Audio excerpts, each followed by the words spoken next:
High বন্ধুরা, কেমন আছো? এসকে একাডেমির পক্ষ থেকে আমি সোমনাথ স্যার বলছি। তোমাদের সবার একটা কৌতূহল যে স্যার সমাসের সংজ্ঞা কি করে সহজ উপায়ে আমরা মুখস্থ করব বা মনে রাখবো সারাটি জীবন।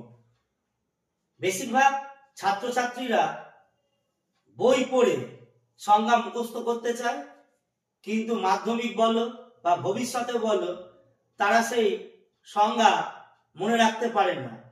কিন্তু শিখতে হবে মনোবৈজ্ঞানিক উপায়। তাই দেখো, আমি একটা ডায়াগ্রাম করব তোমাদের। সেই ডায়াগ্রামের মধ্যে থেকে সমাস তোমরা সহজেই আয়ত্ত করতে পারবে বা শিখে নিতে পারবে। এবং যদি ক্লাসটি ভালো লাগে অবশ্যই তোমাদের সোশ্যাল মিডিয়া ফেসবুক, ইনস্টা বা হোয়াটসঅ্যাপ স্ট্যাটাসে তোমরা ক্লাসটি শেয়ার করে দেবে এবং অবশ্যই ভালো লাগলে সাবস্ক্রাইব করতে ভুলবে না। দেখো, ধরো একটা ছেলে রাস্তা দিয়ে যাচ্ছে, তাকে হঠাৎ পাগলা কুকুরে কামড়ালো। সে কোনো প্রতিকার নিল না, অর্থাৎ কোনো ইনজেক্ট করলো না। তাহলে পাগলা কুকুরে কামড়ালে আমরা জানি কি রোগ হয়? জলাতঙ্ক। তাহলে লিখি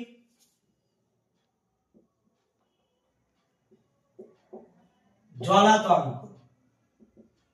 কিন্তু এই জলাতঙ্কটা যদি আমি ভেঙে বলি তাহলে হবে জল থেকে আতঙ্ক।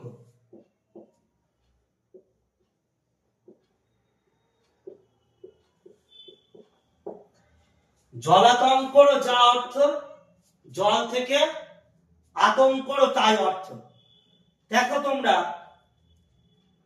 এই জল হচ্ছে একটা পদ, আতঙ্ক একটা পদ, থেকে হচ্ছে অনুসর্গ। এই একটা পদ, এই একটা পদ,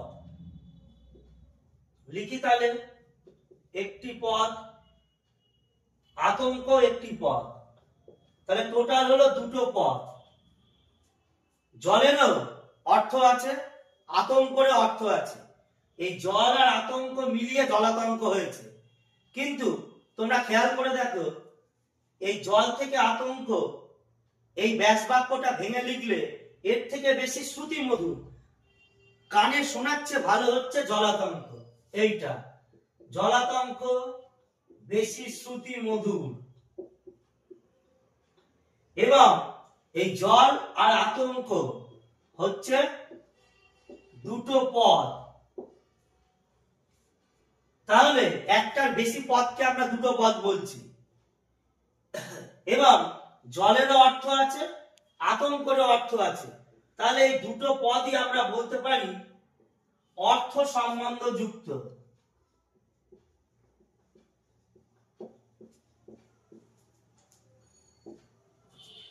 এই ব্যাস বাক্য থেকে এইটা সংক্ষিপ্ত হয়েছে, এটা হচ্ছে এক পদ। এই জলাতঙ্কটা কিন্তু এক পদ, আর এটা সংক্ষেপ হয়েছে ব্যাস বাক্য থেকে কেটে ছেটে। এটা সংক্ষেপ হয়েছে, জল থেকে আতঙ্ক, এই জলাতঙ্কটা কেটে ছেটে সংক্ষেপ হয়েছে। এই ডায়াগ্রাম থেকে আমরা সংজ্ঞা বানাতে পারবো নিজেরা, কোনো বই পড়ার দরকার নেই। এই জন্য আমার দেখবে ভিজিটিং কার্ডেও লেখা থাকে যে গ্রামার স্পেশালিস্ট বলে। তাহলে ব্যাকরণে সমাসের উদ্ভব হয়েছে কেন? ব্যাকরণে বাক্যকে শ্রুতি মাধুর্য করার তাগিদে, অর্থাৎ শুনতে ভালো লাগবে, এই বাক্যকে শ্রুতি মাধুর্য করার তাগিদে যখন অর্থ সম্বন্ধ যুক্ত, অর্থ থাকতে হবে পদগুলি, এই অর্থ সম্বন্ধ যুক্ত এক বা বেশি পদকে এক পদে পরিণত করার নাম সমাস।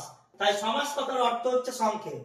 আরো একবার বলছি, বাক্যকে শ্রুতি মাধুর্য করার উদ্দেশ্যে অর্থ সম্বন্ধ যুক্ত দুই বা তার বেশি, অন্য সমাসের ক্ষেত্রে যেমন আমরা, আমি, তুমিও, সেখানে তিনটি পদ, একের বেশি হতে হবে। তাহলে বাক্যকে শ্রুতি মাধুর্য করার জন্য দুই বা তার বেশি অর্থ সম্বন্ধ যুক্ত পদকে এক পদে পরিণত করার নাম হচ্ছে সমাস। আশা করি সকলে বুঝেছো। চ্যানেলটি অবশ্যই সাবস্ক্রাইব করবে, অবশ্যই তোমরা চ্যানেলটি সাবস্ক্রাইব করো। আর ভালো লাগলে আমার জানুয়ারি মাস থেকে ক্লাস শুরু 6 to 10 এর যারা পড়তে ইচ্ছুক তারা অবশ্যই আমার হোয়াটসঅ্যাপ নম্বর 7501681609, আমি নম্বরটা লিখে দিচ্ছি 7501681609।